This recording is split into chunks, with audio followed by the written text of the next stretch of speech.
महापौर हिमगौरी आडके आहेर, उपमहापौर विलासअण्णा शिंदे यांनी रस्ते खोदकामावर नागरिकांच्या तक्रारींची दखल घेत स्वतः पाहणी केली।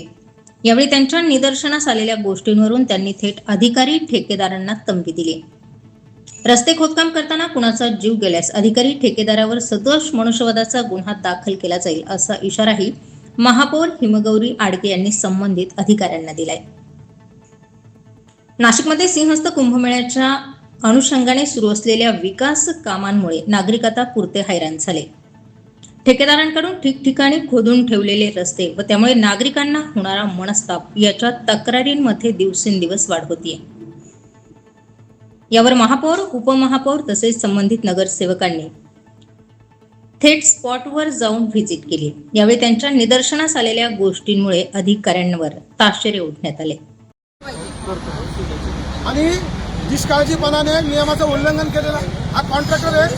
हा कॉन्ट्रॅक्टर तुम्हाला सांगतो, याला डायरेक्ट टर्मिनेट करायचं, ब्लॅकलिस्ट करायचं। पाठीशी कोणालाच घालायचं नाही, कारण आमचा पेशन्स आलेला आहे। नागरिक पण तेवढं सहन करू शकतात। आम्ही पण नागरिकांना खूप आश्वासन करतोय की तुम्ही आम्हाला सांभाळून घ्या, आमचं काम चालू आहे। पण हे कधीपर्यंत चालेल? असं त्यांच्या जीवावर बेतून नाही चालणार।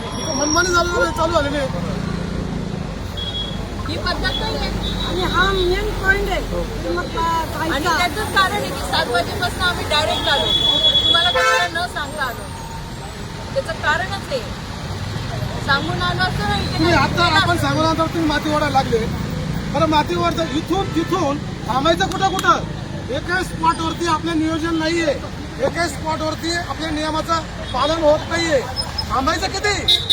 कुठं दाखवायचं? सांगत असतात की असं झालंय, नागरिक इथे पडतंय, इथे होतंय। आम्ही आता त्याचा हाल आहे आणि तुम्हाला कळत असेल आता इथे बॅरिकेशन नाही, ते नागरिक पडणार नाही, नागरिक काय होईल त्याची जबाबदारी निश्चित करा ना। बरोबर झालं तर सदोष मनुष्यबळाची गुन्हा दाखल करायचा,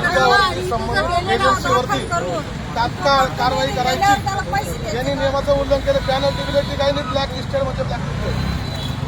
आणि याच्यात काही संबंध नाही आणि याच्यामध्ये कामं कुठे थांबवायची। स्टार 24 फास्ट न्यूज साठी दीपक अंभोरे, नाशिक।